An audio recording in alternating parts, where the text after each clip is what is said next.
permitir que lea, que normalmente me olvido de nombres, currículum, y con el calor de estos dos últimos días se me ha derretido alguna más. Me gustaría dar la bienvenida a la presentación de Así me convertí en puta, la nueva novela de Piedad Santiago. Soy Alejandro Santiago, editor de Editorial Nazarí, editorial granadina que cuenta ya con 12 años de historia y más de 300 títulos en el catálogo, habiendo publicado a escritores y escritoras de toda España y también del extranjero. Nos estamos planteando empezar a participar en la Feria del Libro de Madrid para el año que viene quizás, así que si nos veis por allí, saludadnos. Si compráis libros también, mejor. En las presentaciones del libro de Piedad Santiago me gusta aclarar que Piedad y yo compartimos apellido, pero no somos familia, así que no ha habido ningún trato de favor para que su libro haya sido publicado en Editorial Nazarí. Aunque veáis que os tutee, que no vengo con traje, mi papel sí tiene una parte de protocolo que debo cumplir, y es la de los agradecimientos, empezando por la Biblioteca Iván de Vargas. Es para mí un placer volver a Madrid para presentar una de nuestras novedades literarias, y de nuevo lo hacemos en esta preciosa sala de la Biblioteca Iván de Vargas, donde tantas presentaciones hemos realizado anteriormente.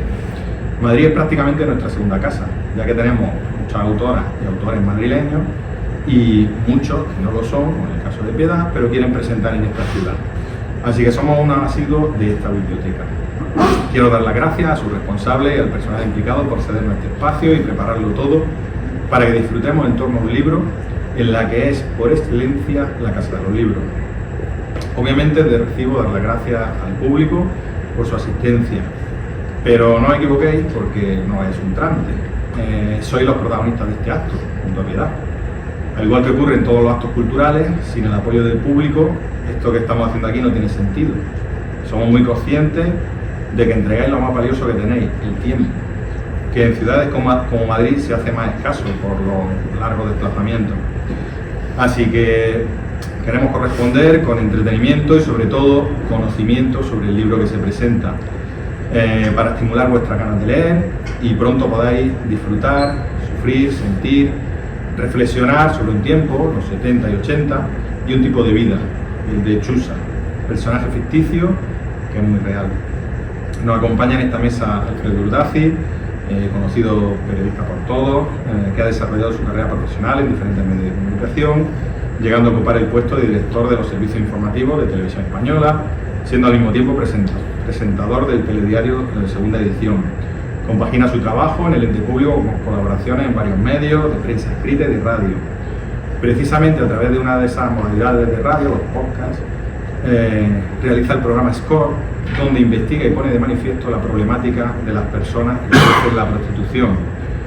Además, en diciembre de 2023 publicaba un nuevo libro suyo con el título Palabra puta, voces de la prostitución. Con semejante conocimiento sobre la temática, sumado a su experiencia periodística, Alfredo se convertía en la persona ideal para presentar este libro. Quiero darle las gracias por su instantánea predisposición y su colaboración en la presentación de Así me convertí en puta. Y por supuesto dar las gracias a Piedad Santiago, la artífice culpable de que estemos hoy aquí. Probablemente muchos la conozcáis mejor que yo, pero hay que presentarla. Piedad Santiago nació en Guadix, provincia de Granada, pero su infancia transcurrió entre las hermosas montañas que rodean al pueblo de La Anteira. Se licenció en Medicina y Cirugía por la Universidad de Granada en el año 1987 y obtuvo el título de doctora en el año 2003. Ha realizado un máster en Criminología por la Universidad Internacional de Valencia.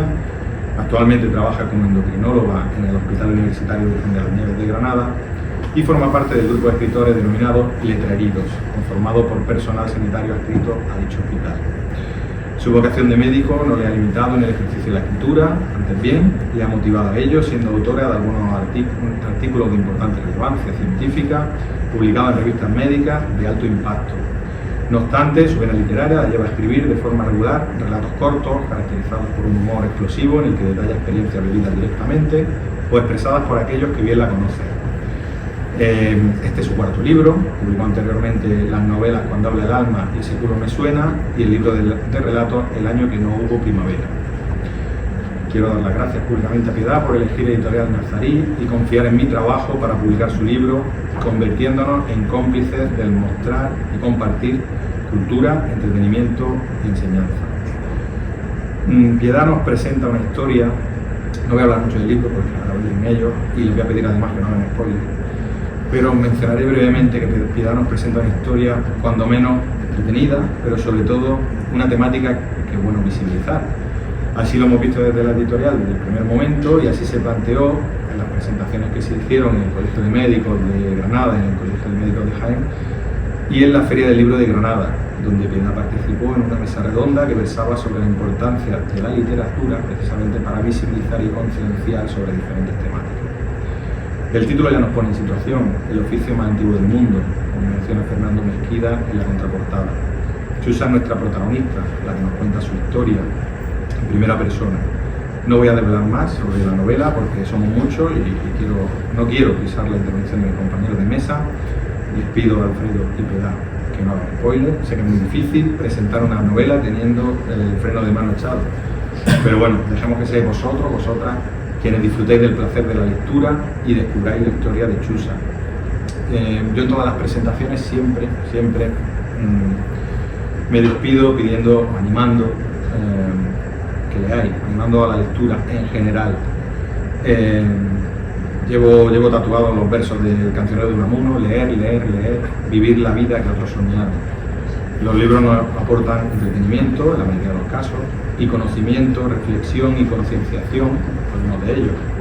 A mí particularmente estos son los que más me gustan, porque me ayudan a expandir mi horizonte, y por suerte para mí, este libro es así. Si pensáis como yo, Piedad os ha hecho un regalo. Y como editor del libro, además de pedir que leáis, también os pediría que compraseis el libro. Mal editor sería si no recomendáis. Comprar libros, invertir en humanidades, ayudar a que la maquinaria que sostiene la buena literatura siga manteniéndose a flote por las creativas con Piedad, por Alfredo, por vosotros, vosotras y por las generaciones venideras. Enhorabuena, Piedad. Espero que quienes se sumerjan en las páginas de este libro disfruten con la lectura y vean otras vidas posibles y reales que se deben conocer. Muchas gracias.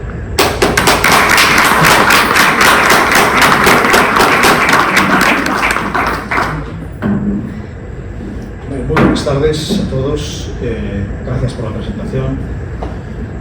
Ya sabíamos que la literatura y la historia o las historias podían llegar al mismo punto, ¿no?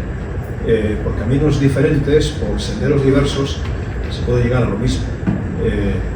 Una cosa es leer la descripción que hace Gombrich del Renacimiento, y otra cosa es leer la que hace Mujica Lainez en Bomarzo de la misma época, ¿no? ¿Llegas al mismo sitio? Sí. ¿Por caminos diferentes? Sí. Con contenidos diferentes también, con algunas cosas en común. Entonces yo al leer el libro de Piedad sentí que habíamos ido por sendas diversas y habíamos llegado al mismo punto, ¿no? Ella en el libro, al principio, no sé si al principio o al final, anota que en parte, solo en parte, se ha inspirado en esa serie de podcasts que empezaron llamándose Condenadas a la Clandestinidad y que hoy se llaman Escort, que son historias de prostitutas. Hay también algún hombre, hay también alguna transexual, hay también alguna tertulia entre prostitutas grabada en algún burdel al estilo de las historias del Decamerón de Boccaccio. Bueno, habíamos llegado al mismo punto, ¿no? Yo llevo dedicándome a grabar entrevistas con fundamentalmente mujeres dedicadas a la prostitución más de 3 años. Habré hablado ya con unas 250, he visitado clubes en Canarias, Granada, Sevilla, Málaga, Barcelona, Valencia, Madrid, Valladolid, Bilbao, y me falta Zaragoza y Coruña por cubrir un poco todas las comunidades, ¿no? Cuando yo leí Así me convertí en puta, vi que era la historia de una mujer, es la historia de una mujer contada en primera persona, que podía haber sido perfectamente la integrante de uno de los capítulos de esa serie de podcast que lleva ya más de 150 capítulos, ¿no? Porque todo en esta historia es verosímil, porque la voz que habla aquí, yo creo que uno de los méritos literarios de esta obra, que no deja de ser nada más y nada menos que una obra literaria, es la capacidad de reconstruir y de asumir una voz que es obviamente radicalmente diferente a la de la autora, que ha tenido una vida radicalmente distinta a la de la autora y que sin embargo la autora ha conseguido crear un artefacto que funciona perfectamente porque desde las primeras páginas uno sabe que está ante una verdad literaria, una verdad verosímil, una verdad que tiene integrantes de la vida real, por supuesto que sí, una verdad que se puede reconocer en muchas de las mujeres que yo he entrevistado, por supuesto que sí, hay cosas evidentemente que no, pero yo lo que he aprendido en esa serie de entrevistas es que los caminos de la prostitución son infinitos, son muy diversos, tienen algunos elementos comunes, sí, pero no tienen por qué coincidir muchas veces, ¿no? Y a veces te sorprendes de cómo, llegando como llegamos a ese mundo con un determinado prejuicio, en la confrontación con la realidad te va desmontando pieza a pieza todos los prejuicios que tú tenías. Luego vamos a hablar de ellos, sobre todo de algunos muy concretos, ¿no? Yo en el trabajo para grabar esas entrevistas me inspiré en un periodista americano, ya murió, se llamó Stuart Turkel. Turkel tiene en Estados Unidos, están editadas todas las entrevistas de Turkel en formato audiolibro. Turkel dedicó toda su vida a viajar por Estados Unidos acompañado de un magnetófono Nagra, que eran unos aparatos que se fabricaban en Suiza. Los que tenemos una cierta edad recordamos los Nagra, porque nos hemos dedicado a este oficio. A los jóvenes hay que explicarles que era un Nagra. Nagra era una grabadora de cintas de una calidad extraordinaria, muy grande, muy pesada, pero merecía la pena cargar con aquella mochila de 20 kilos para obtener un trabajo de una extraordinaria calidad, ¿no? Turkel se dedicó durante años a retratar, por ejemplo, el mundo del trabajo en Estados Unidos. Entrevistaba a trabajadores de todo tipo y condición, de toda industria, de toda actividad económica, porque quería saber cómo era el mundo del trabajo. No eran personas conocidas. Entrevistó, por ejemplo, a cientos de músicos de jazz y tiene una serie magnífica que se llama Jazz, que está en libro y está también en audiolibro. Entrevistó a grandes personalidades, todo lo convertía en esa doble, como yo hice siguiendo su ejemplo, ¿no? Audios y libro. El libro recoge una parte de los audios y los audios están ahí para certificar que las personas que hablan tienen su propia voz y hablan de lo que quieren, como que cuentan la historia a su manera, con su acento americano, brasileño, colombiano, venezolano, español, marroquí o francés, me da exactamente igual, ¿no? Y están ahí para certificar esa verdad, ¿no? Son todas entrevistas, se lo recordaba Piedad, hechas a puerta cerrada, de tú a tú, sin presencia de nadie más, con lo cual no hay ningún tipo de, o se reduce al mínimo la coacción o la presencia de alguien que pudiera condicionar lo que las personas cuentan de su vida, ¿no? Y llegan a niveles de sinceridad muy grandes. Yo fui desarmándome de prejuicios. Por ejemplo, el prejuicio de son personas que no han tenido otra elección en la vida que dedicarse a la prostitución. No es verdad. El prejuicio de son sobre todo mujeres que no tienen estudios de ningún tipo. Me he encontrado con licenciadas en medicina, licenciadas en ingeniería civil, licenciadas en psicología, periodistas. Una colega de Radio Caracas que salió de Venezuela al exilio porque sabía que una vez que el régimen se incautó de la radio Caracas, sabía que su destino era ese, ¿no? He encontrado destinos muy diversos, vidas muy complejas. Todas tienen algunos elementos en común. El inicio no voy a hacer ningún spoiler, pero el inicio de la vida de hecho es un inicio muy duro. Es decir, ella viene ya de una cierta tradición de prostitución y además nace en un entorno de una extrema pobreza, con una serie de condicionantes, que es la sociología de la época y del momento, donde el rico puede disponer a placer del cuerpo de las mujeres jóvenes que forman parte de familias, pobres. Hay una cosa en común con Chusa que yo he descubierto mucho, que es que me lo contaba una vez un joven que se dedicaba a la prostitución, homosexual, proveniente de un pueblo de Jaén, ¿no? Él me decía, yo en mi pueblo de Jaén era el marginado al que todo el mundo podía pegar e insultar. Y la prostitución no solamente me permitió salir del pueblo, cosa que a mí obviamente me convenía, sino que además me ha dado acceso a un mundo al que yo no había llegado nunca. El mundo al que accede Chusa también es un mundo al que, si ella no hubiera transitado por ese camino del que parece que no puede salir de una determinada función de sexualidad mercenaria o de acompañamiento, pues es un mundo al que probablemente no habría llegado nunca, ¿no? Me he encontrado mujeres de una extrema generosidad, extrema, es decir, mujeres que tienen claro que están en la prostitución porque tienen hijos. Hay muchísimas, la inmensa mayoría son madres solteras, madres abandonadas, madres divorciadas, que se echan a la espalda a los hijos, con padres que desaparecen, y que además se echan a la espalda también familias enteras.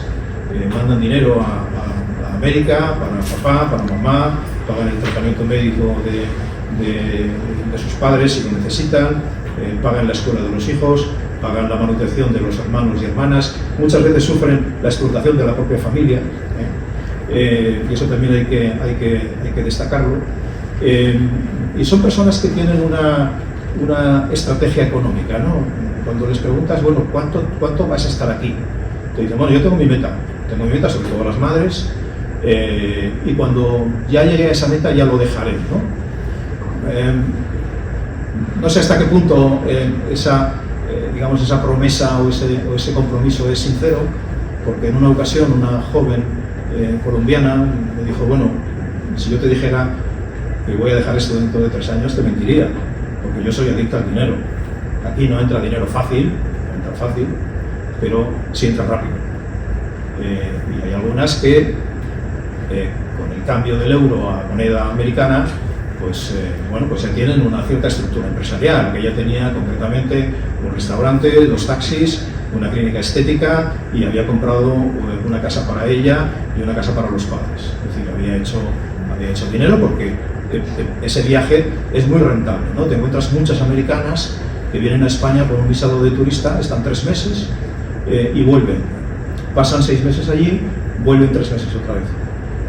En ese viaje de ida y vuelta, compran pisos, pagan educación, pagan deudas. Algunas vienen con deudas. He encontrado colombianas que vienen con deudas porque, pues un grupo le está extorsionando, o porque le prestaron dinero para una situación delicada y tiene que devolverlo, ¿no? Otro perjuicio que se rompe, ¿no? Todos estos perjuicios están en el libro, sin necesidad de entrar en el detalle de las historias. Yo me los he encontrado aquí. El prejuicio de que son personas que sufren violencia sexual. Cuando sometes a su consideración este tipo de mantras, algunas se ofenden, ¿no? Otras te dicen que mandan lo que ocurre dentro de una habitación, son ellas. Ninguna, salvo alguna, en alguna ocasión me ha podido contar algún detalle de que algún cliente quiso penetrarla sin preservativo y entonces se montó un lío tremendo. El resto nunca han referido problemas concretos, ¿no? Sí refieren algo que es profundamente llamativo, que también aparece en el libro. Algunas han salido de la prostitución ocasionalmente, se han casado. Una bellísima venezolana me llegó a confesar, me dijo, mira, mi marido a mí me trató peor que el peor de mis clientes. Y me divorcié y volví a ejercer la prostitución. Arrastran el estigma, y el estigma es un estigma muy pesado, primero porque este es un momento en el que, yo pienso que ese sello estigmático se ha agudizado. Yo lo comentaba con Piedad cuando estaba ya ultimando la edición del libro, ¿no? Yo le dije, no pongas la palabra puta en la portada, porque este libro los libreros lo van a esconder. Hoy, por ejemplo, sería imposible. Yo creo que fue el año 78 cuando Fernando Quiñones queda finalista del Planeta con Las 1000 noches de Hortensia Romero. Magnífico libro, escrito en primera, con una protagonista, Hortensia, que lo narra en primera persona es su vida de prostituta. Es un libro, si no lo han leído, yo se lo recomiendo, porque aparte de tener todo el humor que tenía Quiñones en su prosa, pues refleja muy bien la evolución de la prostitución los años del franquismo hasta la época de la transición, ¿no? Esa novela hoy sería una novela que yo estoy convencido de que no ganaría ni El Planeta ni sería finalista. Hoy a las prostitutas no se les da voz. Yo por eso titulé en un inicio El Condenadas a la Clandestinidad, porque había una iniciativa legal por parte del Partido Socialista que pretendía, vamos, abolir la prostitución, ¿no? Es decir, no vamos contra las mujeres, vamos contra los clientes. Bueno, el resultado de ese tipo de iniciativas en países donde se han impuesto no ha sido realmente ejemplar, ¿no? Sino todo lo contrario, porque condenas a estas personas a la clandestinidad.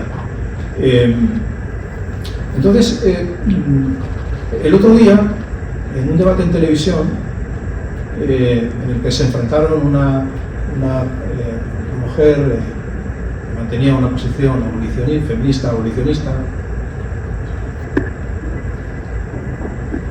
y una persona del sindicato Otras, que es un sindicato de prostitutas constituido y legalmente reconocido,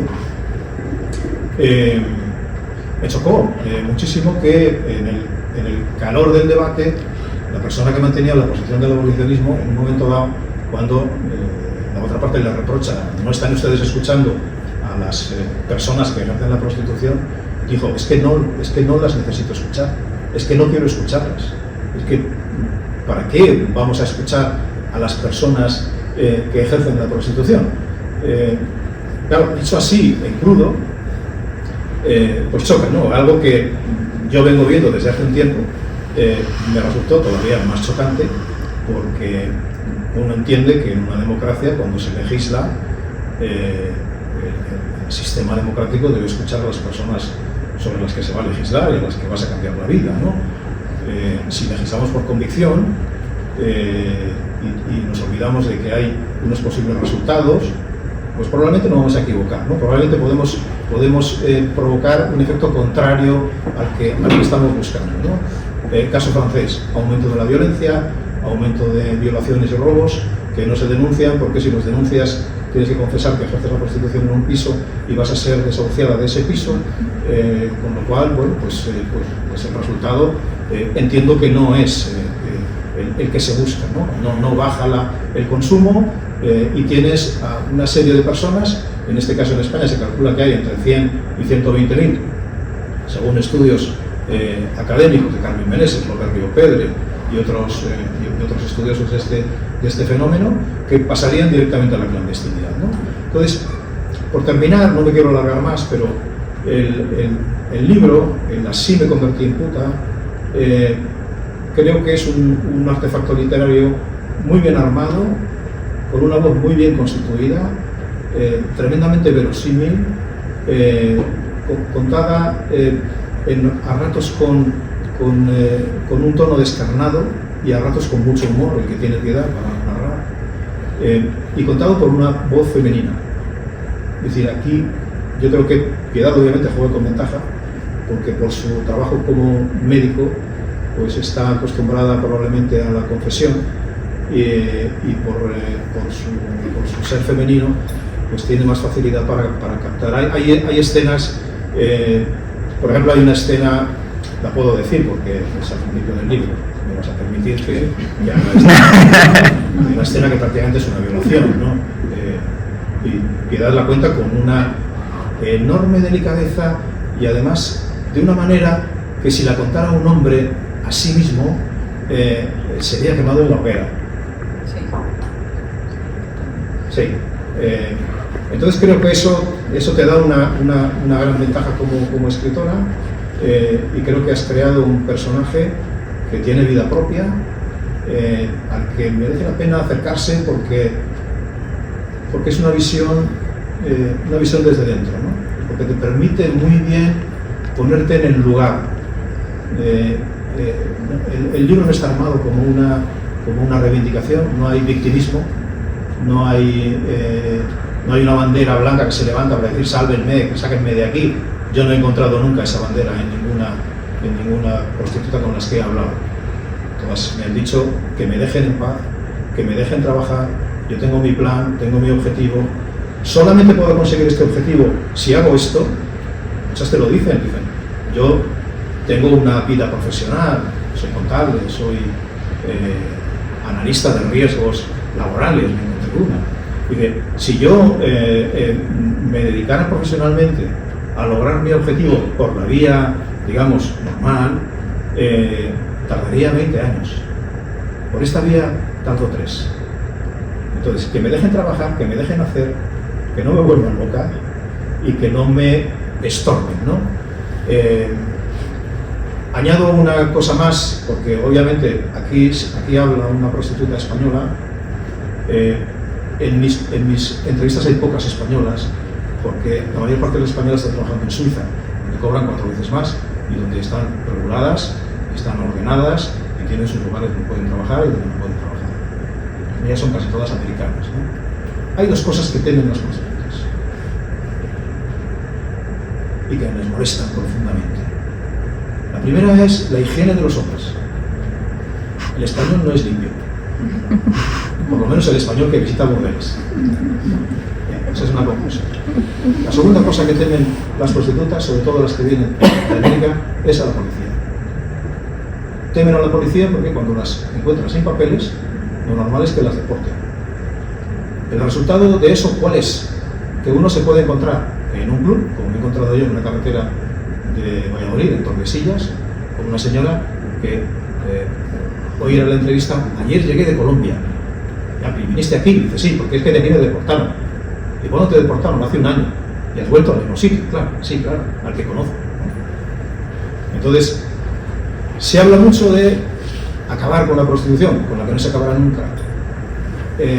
Hablemos de reducir la prostitución. Y con esto termino. Si de verdad queremos reducir la prostitución, yo en palabra punta apunto 2 o 3 elementos que creo que son importantes. Elemento número 1, cambiemos la ley de extranjería. Tener personas en España que vienen de otros países y que pasan 3 años sin papeles, sin poder tener un trabajo regular, ¿de qué creemos que van a vivir? ¿De la delincuencia o de la prostitución? Es así. Segundo, cambiamos el mercado laboral, porque muchas han venido aquí a trabajar y han encontrado trabajos donde les pagaban 800 euros al mes, trabajaban 14 horas diarias y además el jefe se pasaba con ellas. Entonces dicen, para esto me meto puta, gano 5 o 6 mil euros al mes, terminaré luego con una anécdota y no tengo problemas de... Bien. Y la tercera, hagan ustedes algo desde el sistema administrativo para que aquellas que vienen con títulos universitarios o de otro tipo vean convalidados sus títulos. Porque si yo vengo con un título, ya sé que la Universidad de Venezuela, cuando expide un certificado o un título de ingeniero civil, no vale lo mismo que el de la Politécnica de Madrid, ¿vale? Pero del 0 a la nada, o del 0 al 1, o del 0 al 10, yo creo que debería haber una gradación para que estas personas tuvieran la oportunidad de ejercer profesionalmente aquello de lo, porque muchas vienen con la esperanza de que aquí les van a convalidar los títulos y van a poder ejercer una profesión de una manera normal. Entonces, estas son 3 medidas que para mí pues, son elementales y que reducirían de manera notable la prostitución o el recurso a la prostitución, sobre todo aquellas personas que vienen de países de América, que las que están trabajando pues son la mayoría, ¿no? Y con esto muchas gracias.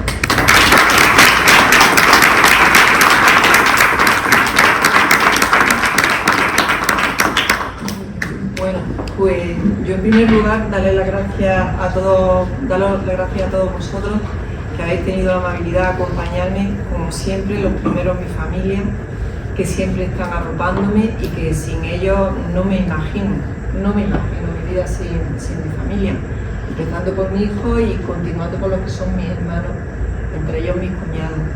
Gracias por supuesto a la biblioteca por habernos acogido muchas gracias a Alejandro por confiar en mi obra, que no se la di yo, se la dio otro amigo común, se la mandó y a él le gustó y fue él que me llamó, porque en aquel momento tampoco tenía intención de publicarla.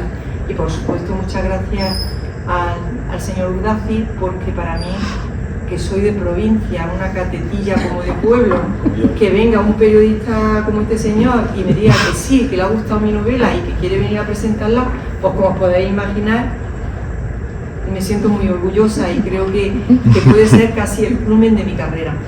Toma ya. Casi, ¿no? Porque tendría que publicar cosas científicas también. Esta es mi penúltima novela. Lo he dicho, que no es la última, es la penúltima, es la cuarta y es la penúltima.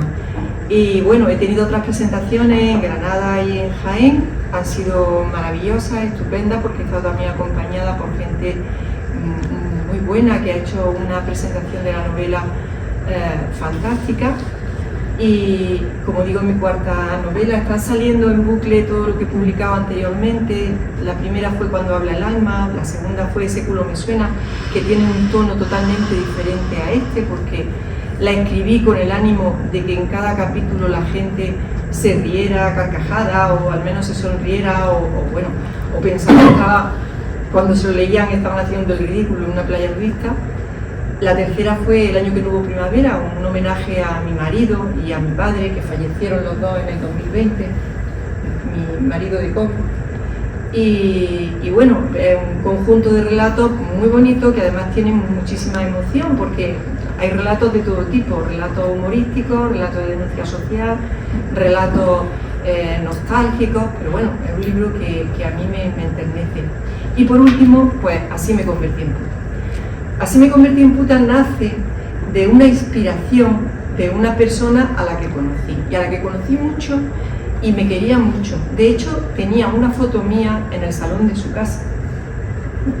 Una foto mía, pero a tamaño importante, como la que me hizo Florentino en Jaén. Y ella fue la que me la inspiró. Nunca me quiso contar la historia del todo. Y yo he ido construyendo la historia de acuerdo a las cosas con las que me he ido ilustrando. Me he ido ilustrando, pues bueno, de libros que he leído, como ya lo he dicho, Nana de Balzac, por ejemplo, es un libro que me conmovió cuando me lo leí siendo súper joven y luego lo he vuelto a retomar. Pero yo llevo siguiendo a Alfredo bastante tiempo. Yo me he escuchado prácticamente todos los podcasts desde Condenada a la clandestinidad. Luego también, bueno, ha habido varios documentales sobre este tema. Tengo amigos en Barcelona que me han hablado de cómo era la Barcelona de los años 70 y 80 y he podido más o menos construir una estructura urbanística de aquella época. En fin, que he ido construyendo esta historia de Chusa pues con arreglo a todos estos conocimientos que uno me lo he imaginado, otros lo he adquirido pues leyendo y tal. No he querido en absoluto convertir esto en una frivolidad, ni mucho menos. Es el relato, la historia de una mujer que, bueno, que nace, y yo sí voy a hacer un poco de spoiler, nace en un mundo tremendo, donde su madre y su abuela eran prostitutas que la maltrataban, y la maltrataban hasta el punto de que ella decide huir, decide marcharse, y se va a la Barcelona de los años 70, la Barcelona del paralelo y del Raval, y allí, bueno, pues se encuentra pues, con la revista de aquella época. Esta mujer existió, y esa foto que pongo ahí de la señora que tiene los ojos tapados es una mujer real que existió, que no era Chusa. Entonces, luego, pues es una foto que no hemos encontrado por ahí dentro de una bolsa de fotos, y yo la he aprovechado para hacer esta presentación, pero existió. Entonces, no he querido hacer un relato en absoluto amargo. Tampoco he querido hacer un relato frívolo, ni muchísimo menos. La prostitución para mí tiene una connotación muy seria. Yo no voy a entrar en ningún debate porque no la conozco en profundidad, pero sí he querido poner de manifiesto y darle visibilidad a una problemática social que de una manera o de otra nos afecta a todos. Como médicos nos afecta desde el punto de vista de las enfermedades de transmisión sexual. Bueno, los que se os dedicáis al mundo sanitario, sabéis que las enfermedades de transmisión sexual se han incrementado exponencialmente en los últimos años, inclusive el SIDA, pero enfermedades como la sífilis han tenido un boom enorme, enorme, y todo eso, pues, bueno, viene acompañando también al mundo de la prostitución, la droga, el mundo de la droga, todo eso acompaña al mundo de la prostitución, que en los tiempos de Chusa, por ejemplo, no lo he tratado porque no era tan de frente, salvo en un apartado, que he querido dejar un apartado también dedicado a esto, pero es como una cosa tangencial. Y por eso digo que no lo he querido hacer nada frívolo. También he querido poner sobre la mesa otros problemas como la transexualidad. A mí la transexualidad me ha tocado de lleno porque como endocrinóloga he tenido que tratar a muchas personas que son transexuales y que también se me han ido quitando los prejuicios conforme la he ido conociendo. Y no he conocido a nadie que ame tanto como las parejas de las personas transexuales, como las parejas, maridos o mujeres de los transexuales, porque hay que querer mucho a una persona para acompañarlo en ese proceso de tránsito, ¿vale? Eso, lo mismo que hay que acompañar a un obeso para que adelgace y pase de gordito a flaquito, y eso cuesta mucho trabajo, que también os lo digo, cuesta mucho trabajo apoyar a las personas transexuales, y también lo trato en el libro. El libro está escrito por una mujer, y yo creo que por eso se me permite escribir lo que he escrito: la violación, los abusos, los maltratos. Y estoy de acuerdo con Alfredo en que si lo hubiera escrito un hombre, no se hubiera permitido escribir esto que hay en esta página. De la manera en la que lo escribes. De la manera en la que lo estoy escribiendo, obviamente. Se hubiera permitido de otra forma. También es verdad que Chusa cuando habla Chusa, dice que ella ha sido una mujer maltratada, sobre todo por las mujeres. Que la han maltratado a los hombres se han aprovechado de ella, a los hombres la han comprado, los hombres la han pegado. Pero el maltrato que ella ha percibido como peor para ella ha sido el de las mujeres, el de las dragonas. Las dragonas son esas mujeres que escupen fuego por su boca y que son capaces de aniquilar el alma más inocente de una niña para no dejarla que cumpla sus sueños. Y eso Chusa lo lleva como un sello durante toda su vida, hasta el final. Por lo tanto, yo creo que la novela me ha costado muchísimo trabajo escribirla, porque al escribirla en primera persona me he convertido en Chusa las 2 horas que dedicaba todos los días a escribir el libro. Y entonces en muchos capítulos me ha dolido, he sufrido, he padecido y me ha costado con angustia y a veces hasta llorando, porque he sentido ese miedo, esa angustia, esa dificultad para vivir. Ahora bien, el libro es un drama, la verdad, es un drama, porque con ese título no puede ser una cosa de risa como ese culo que suena, no puede ser igual. Pero yo he procurado no ser tampoco muy ácida a la hora de describir las situaciones. Al fin y al cabo, Chusa es una mujer que se empodera porque sale de ese mundo para hacerse independiente y del mundo en el que la maltrataban para empoderarse, y decide seguir ese camino ella sola, sin que nadie la obligue. Por lo tanto, la veo que también es una mujer que en cierto modo se ve empoderada. Y todo eso lo hace por un motivo muy importante, y es el amor a sus hijos. Ella es madre, quiere mucho a su hijo y quiere mucho a otras personas. Eso ya no lo voy a contar. Si os queréis enterar, lo leéis el libro y ya. Pero que el amor también subyace en la trama de la novela. Y ya está. Y que es mi penúltima... bueno, mira, en las fotos que van saliendo, pues en la Barcelona de aquellos años existían dos sitios muy diferentes. Era el Raval y el Paralelo. El Paralelo era el lugar de la gente bien, iba la gente estupenda, pues, gente que tenía cierto poder adquisitivo, y el Raval pues era el lugar donde había una prostitución pues insana, bueno, más sórdida, con mucha droga. Ahí empezó el mundo de... Bueno, ahí hubo un germen de SIDA en aquella época, y fueron los primeros fallecidos de SIDA en los años finales de los 70, principios de los 80. Y ya está, decir que Chusa os espera a todos para que leáis su historia, para que se pueda redimir de los pecados que pudo cometer durante el tiempo que estuvo viva, y para que me redimáis a mí también por lo que he escrito, porque ya sé que el título no le gusta a nadie de mi familia y mi madre no sabe, tío Antonio Manuel, te lo digo a ti que va a verla este verano, mi madre no sabe que yo he escrito este libro con este título, por favor. Si se enterara, decirle que ha sido otra, que no he sido otra, que ha sido la otra.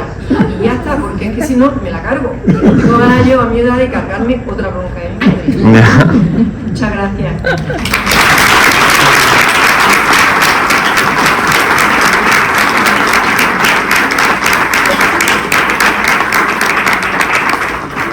Una cosa al hilo de lo que comentaba Piedad sobre digamos, esa seguridad con la que a partir del momento de su vida la protagonista de esta novela pisa la calle, lo que se llama empoderamiento. Una tarde, yo llevaba ya 3 meses grabando entrevistas, fui a grabar a un piso en el que entrevisté a una chica joven de 22 años que luego al cabo de una semana me llamó para que quitara la entrevista porque tenía miedo. Su padre es policía y tenía miedo de que reconociera su voz. La entrevista la quité. Ella sigue trabajando en ese piso. Entrevisté también a una señora dominicana de unos 30 años. Me contó cómo había llegado a España, había estado trabajando en panaderías, muchas horas. Otra razón por la que se dedican a la prostitución las madres es porque cuando tienen niños pequeños, los trabajos regulares, los trabajos, digamos, al uso, no les dejan tiempo para ver a los niños. La prostitución da una enorme flexibilidad. O sea, ejerces cuando quieres, por ejemplo las que yo he entrevistado, clubes, en pisos, tienen sus horarios y ellas adaptan ese horario a su vida, con lo cual tienen tiempo para dedicarlo a los hijos. Bien, entrevisté a una tercera y cuando terminé estaba en una sala un salón que tenían en el piso donde estaban conversando. Yo estaba recogiendo los cables y los micrófonos y yo oigo que la dominicana le dice a la joven española es que a mí esto me ha subido la autoestima. Y entonces yo paré de recoger, me di la vuelta y dije, he oído la palabra autoestima en el lugar en el que menos probabilidad de ser pronunciada pensaba yo que quería, ¿no? Digo, ¿por qué hablas de autoestima? ¿Qué tipo de autoestima? ¿A ti qué te ha subido? Dice, a mí este trabajo me ha subido la autoestima. Y no lo entiendo. Dice, sí. Dice, mira, yo, una chica mulata,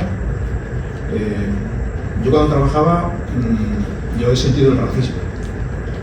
Segundo, a mí mi empleador me despreciaba profundamente. Me acosaba, me pagaba mal. Dice, y aquí, desde que estoy trabajando aquí, todos los días viene gente, clientes que tengo habituales, otros que no lo son, y no hacen más que lanzarme piropos, decirme qué guapa soy, qué bien se lo pasan conmigo, qué bonita soy, y a mí eso me ha subido la autoestima. Dice, ¿te lo creerás o no? Pero es verdad. Luego yo lo incorporé como, digamos, pregunta regular a todas con las que hablaba. Y es verdad que hay algunas que no, hay algunas que llevan mal ese trabajo, hay otras que lo llevan bien, y hay otras que dicen, saldré de aquí cuanto antes, pero digamos que el 70% reconocen que en su autoestima el trabajo tiene un efecto positivo. A mí me sigue sorprendiendo, pero yo os cuento lo que he escuchado. Bueno, Alfredo, eso viene regular a lo que hemos leído esta mañana, mi hijo y yo, cuando veníamos camino de Madrid. Ay, por favor, madre. A leer No cuentes los eso. comentarios que hay en el Google Maps de algunos burdeles. Bueno, pero eso ellas lo llevan mal, por ejemplo. Había una que decía, dice, es que el jefe no me ha dejado que me fuera con la guapa y le he tenido que poner una bolsa e irme con la fiera. Así, Bueno, pero hay otro mucho. detalle que cuando Piedad me contaba esto, yo os cuento lo que me han contado y lo que yo he oído, es decir, yo he hecho un trabajo digamos, de historia oral. Yo no le llamo investigación, porque no tiene un valor investigativo, pero lo que hay está ahí. En una ocasión, hay una entrevista en el podcast con una mujer mujer lesbiana, que fue durante muchos años la encargada de un club en Vitoria. Y entonces yo le pregunté por el concepto capital erótico. ¿Qué busca el cliente?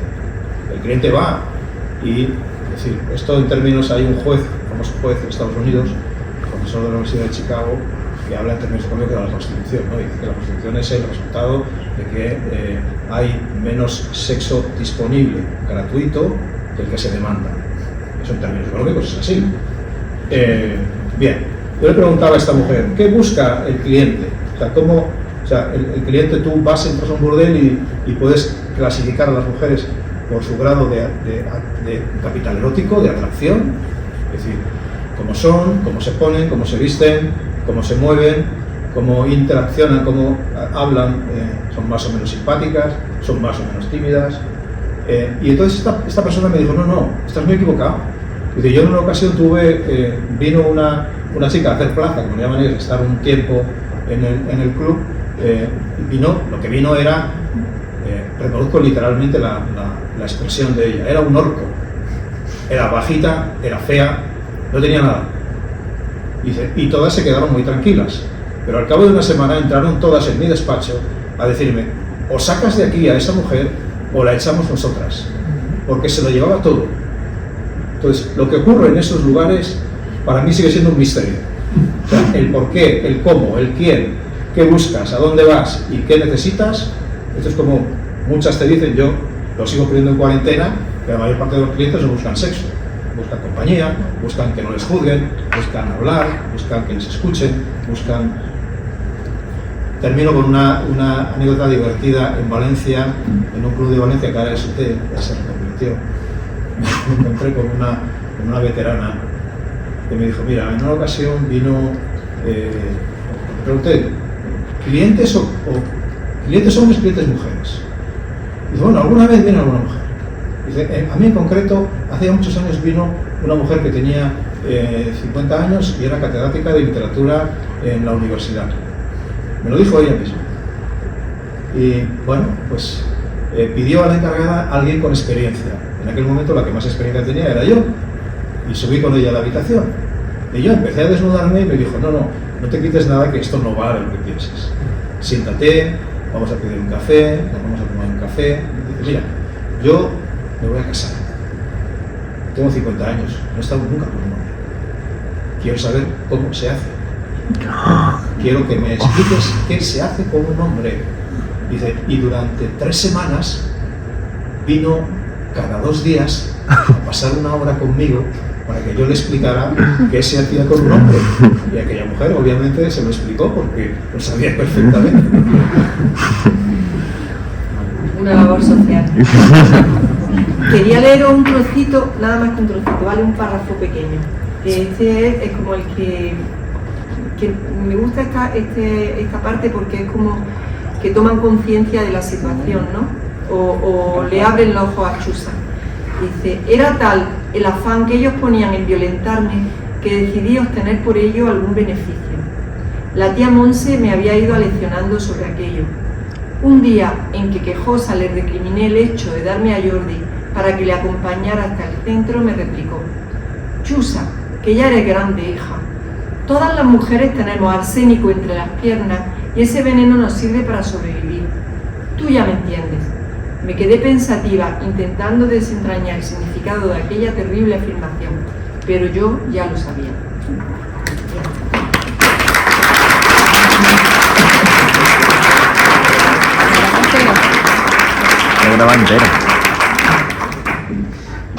Tenemos tiempo para un par de preguntas antes de la firma, así que si alguien tiene alguna curiosidad, quiere preguntarle a la propiedad, que no tenemos todos, nos lo pone el bar. Yo te quería preguntar sobre el personaje de Chusa, porque ya he explicado que Chusa fue una paciente, una persona a la que te inspiró el personaje de Chusa, y también esta novela, en otras presentaciones he explicado que es una novela donde has diseñado los personajes, tenían como un objetivo determinado, todos seguían como un arco determinado, tal. Entonces, quería preguntarte sobre tu relación con Chusa, porque es verdad que has explicado que te has sentido muy mimetizada con ella y que a veces se te han transferido muchas emociones, pero a fin de cuentas, ¿cómo empezó tu relación al comenzar a escribir con Chusa y cómo ha terminado? O sea, ¿te cae bien Chusa al fin y al cabo? Claro, Chusa es mi hija, es mi personaje principal. Yo, Chusa, como digo, me inspiré en una mujer que conocí pero luego no tiene nada que ver con ella. La vida de aquella mujer fue una vida que no lo sé en realidad cuál fue en aquellos momentos, y la vida de Chusa es la que está relatada en este libro. Chusa cae bien, cae mal a veces, la comprende, la cuestiona, y bueno, esa es la categoría de este personaje. Es un personaje que produce diferentes emociones y sensaciones. A mí me cae bien, yo la quiero. Pero que tú eres el primero que te leíste el primer borrador. No sé por qué me preguntas cosas. Pues para romper el hielo, madre. La pregunta es buena. Ya. Gracias. Yo no tengo una pregunta, sino más bien una reflexión. Yo sí quería preguntar, ¿cómo ha cambiado el perfil de Escort desde los años 70 y 80, que se da aquí, a lo que es ahora en pleno 2025 que estamos? Obviamente, según has dicho, ha habido un cambio básicamente en nacionalidad, o sea, ya no son españoles, sino que son hispanoamericanos. Pero desde los 70 hasta ahora, pues obviamente hay una incorporación de la mujer al mercado de trabajo de casi el 90%, hay un cambio en la filosofía o en el zeitgeist de la sociedad. ¿Cómo es la prostituta de ahora y en qué se diferencia de la Chusa del libro? Bien, te cuento hasta donde llega mi conocimiento, mi pobre conocimiento. Por ejemplo, prácticamente ha desaparecido la prostitución de calle, queda muy poquita prostitución de calle. Segundo, lo que hay ahora básicamente son clubes y pisos. Clubes que en el caso del País Vasco y Cataluña están regulados, tienen una regulación específica y tienen su licencia. En el resto de España no hay una situación de alegalidad. Incremento, obviamente, de la prostitución vinculada con la inmigración, las españolas que trabajan en Suiza, y luego la aparición de nuevas formas de prostitución, ¿no? OnlyFans, Patreon y otras plataformas han permitido que haya lo que podríamos llamar una prostitución digital, ¿vale? Estos servicios en los que, pues, qué sé yo, recientemente estuve en Barcelona conversando con una señora que se dedica al fetichismo del pie. Gana muchísimo dinero con el fetichismo del pie. Tiene habilidades especiales en los pies, pero además ella gana mucho dinero en estas plataformas donde un cliente anónimo paga por una determinada sesión, ¿no? Y luego ha aumentado muchísimo hasta el punto de que en algunas universidades y muchas familias están alarmadas, prostitución juvenil de estudiantes que ocasionalmente recurren a la prostitución para sacar dinero. El fenómeno del que habréis oído hablar se llama el sugar daddy, ¿no? El hombre mayor que paga a la chica joven dinero y le invita a cenar y le compra ropa y le compra caprichos y además le da dinero en cash en función de unos servicios sexuales, de acompañamiento o de lo que se percibe ahí, ¿no? Esas formas que están vinculadas a la tecnología actual, eso es la novedad. Lo que ha desaparecido básicamente son formas digamos, muy tradicionales y muy brutas de prostitución, que no ha desaparecido del todo, pero hay mucha menos prostitución callejera que antes, ¿no? Hay muchos menos clubes de carretera que antes.